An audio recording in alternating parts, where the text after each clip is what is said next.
Yan!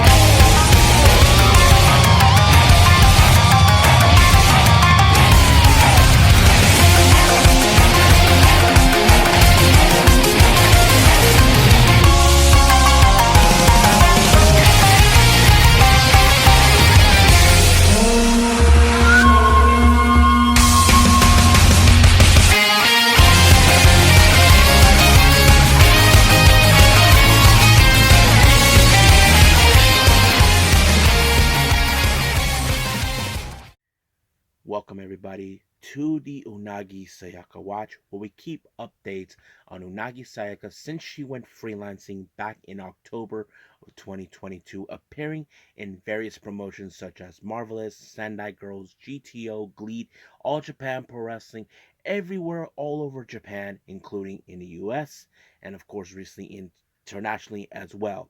So I am your host J Rod here. So I volunteer myself for all everybody who is a big fan of Unagi to keep updates what's been happening. So that's what we do on this channel.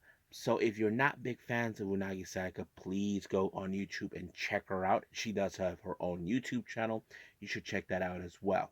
So let's get started on what we missed since the last time I did this. As you know, the last time I did an Unagi Sayaka watch was back in November.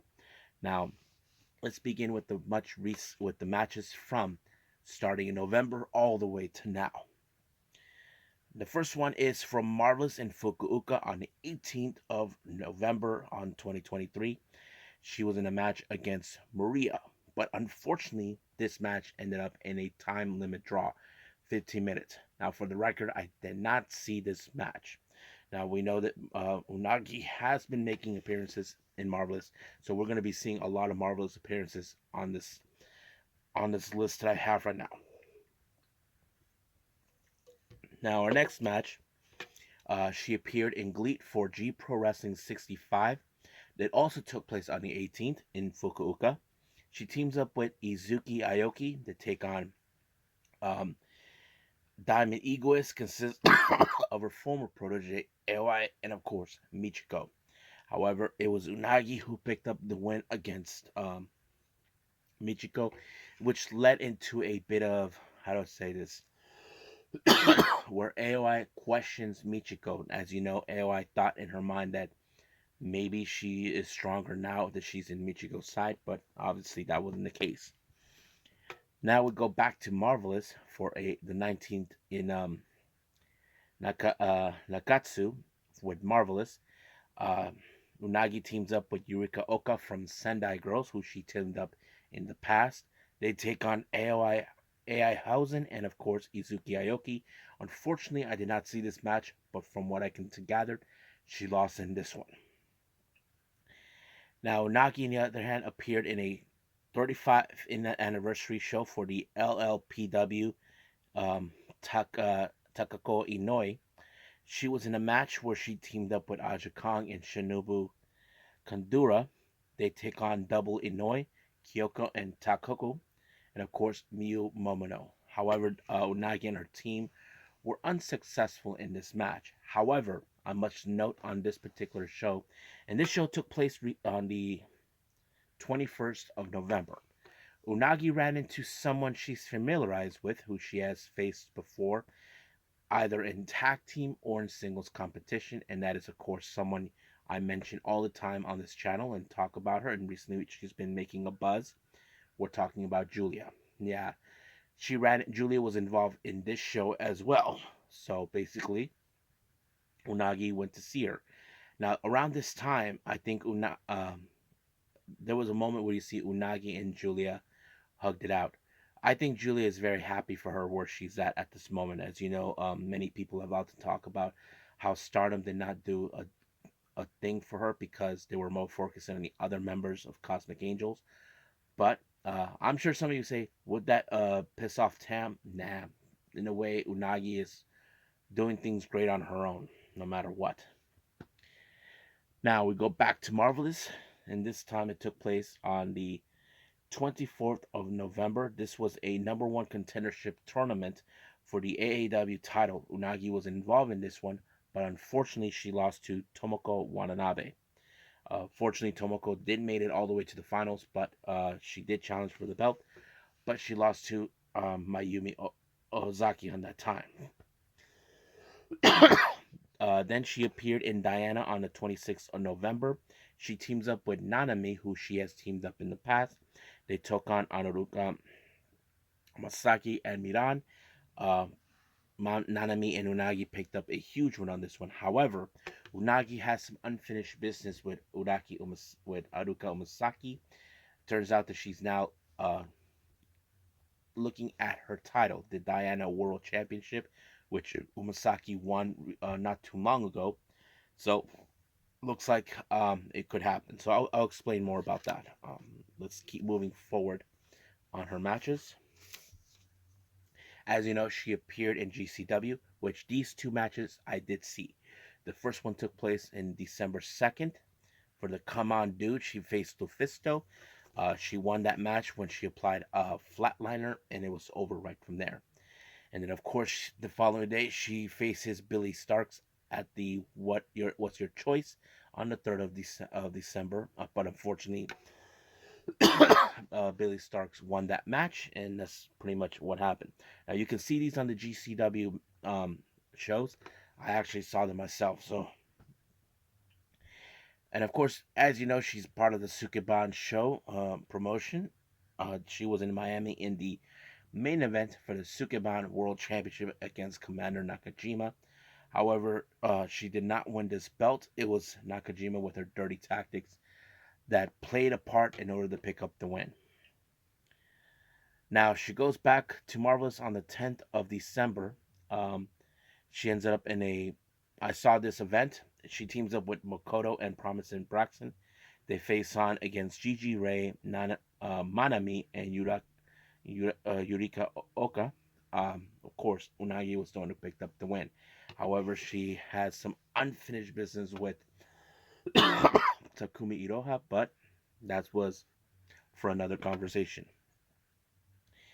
Then after that, on the 16th of December, Unagi made her debut outside of Japan and the US into Spain with RCW Spain. She was in a match against Sara Leon. She wasn't alone. She had Takumi Iroha and Mio Momono from Marvelous that were there with her as well. But however, Unagi did win her match. Did not see this one whatsoever. Then she went back to Marvelous again, and this time it was on Christmas Eve. She was in a match teaming with Promise Braxton and Tomoko Watanabe, where they lost, taking on Gigi Ray and, of course, the tag team Magenta, Riko Kawahara, and Maria. And then following, then another Marvelous show that took place a couple of days in Shinkiba. She was in a battle royal where she did not win, but it was Maria who won that one. And then, of course, on the 30th of December, she actually ended up in a GLEAT show for GLEAT version 7. She teams up with AOI once again. However, they lost when, of course, Michiko defeated Unagi. So that pretty. However, AOI is considering maybe doing something with Unagi. Unagi's like, oh hell no. So basically, she has nothing to say with her. But however, I don't know how things are going to turn out because recently, this has just happened. GTO Just Tap Out just had their recent show, and Unagi was involved in a title match for GTO. Not the Queen of GTO title, but the GTO Girls Championship, which was against Misa Kagura, and unfortunately and apparently now she's a double champion. So basically, she has won the GTO Girls Championship, defeating Misa Kagura, or as we know her, Tam Nakano's clone, and just like that. So she is now a double champion. So now, as for her upcoming matches, well, as you know, she's gonna have her how do I say, her anniversary show, her first independent show. I'm looking forward to that. Hopefully, I get to see that.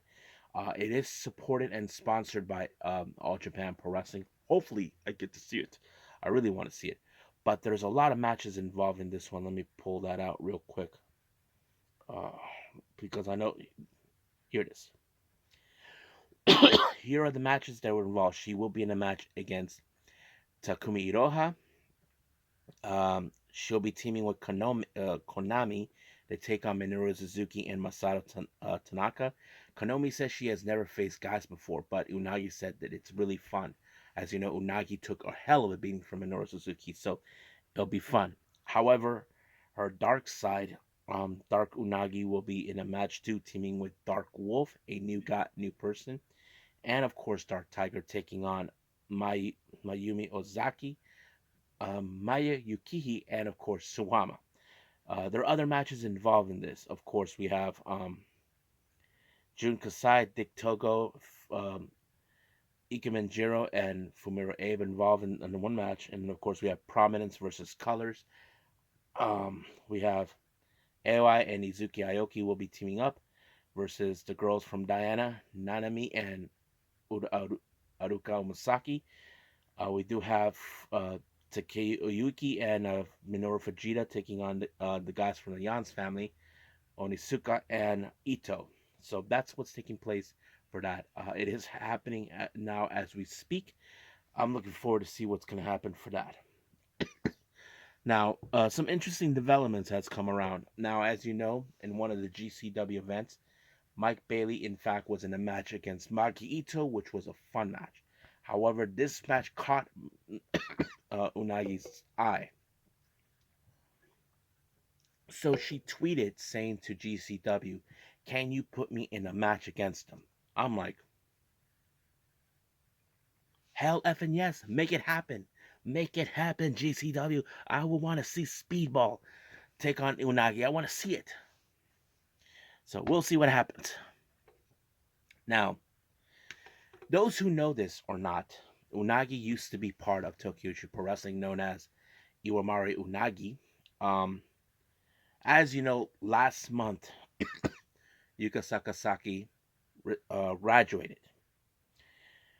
But um, what Unagi had said this to say about her graduation, and this was during an interview with Tokyo Sports, and this is what she has to say. Una knows that we will definitely see each other again somewhere. I mean, yes, I mean it is a possibility that Yuka could make appearances in other promotions. We know that there is a possibility she could be in AEW. I wouldn't be surprised if Unagi makes her way to AEW, um, but yeah, I would say maybe like Prestige or West Coast Pros somewhere down the line, but we will see. So I think that's pretty much it right now with everything with Unagi.